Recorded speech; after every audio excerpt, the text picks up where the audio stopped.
Hello, mayong hapon sa aton mga abyan, kag subong ari ako diri sa aton bag-o nga gina-construct nga church sa may Hulog, Barangay Hulog mismo, isa sa mga unentered nga barangay diri sa may Banwas Instansya. Sa aton nga mga sponsors, ari na ang aton nga iglesia.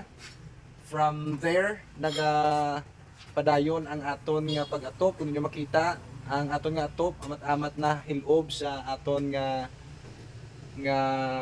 ceiling, kag amo na lang gid ni. Actually, ara na sila, ila na i-ready, kag ila na itakod ang mga iban pa nga nabilin nga mga ato para sa ceiling area.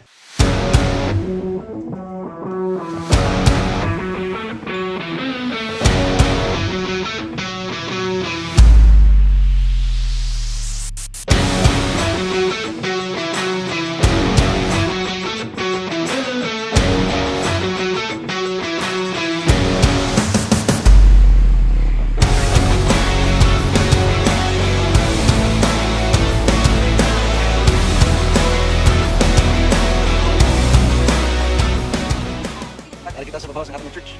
Kag amo ini ang top view sa ating church. Okay, diri sa babaw. So ari kita nagatungtong diri sa may aton nga beam. Kay bangod nga wala pa sa ceiling area matupan. Pero ara na ready na ang aton machine. Ginakuha na aton. So aton gid ginapasalamatan ang aton nga mga sponsors from inside and outside Philippines.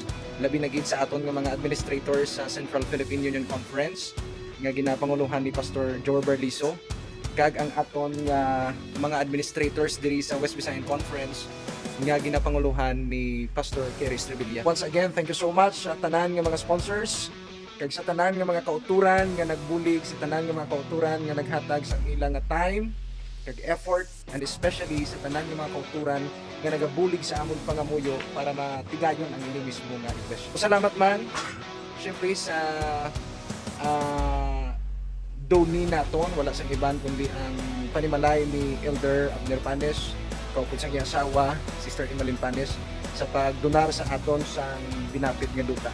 Kag especially sa pag-provide man isa sa aton maalwan nga sponsor para sa pagpatindog sa aton nga iglesia. So thank you so much. Continue to keep us in your prayers. God bless everyone.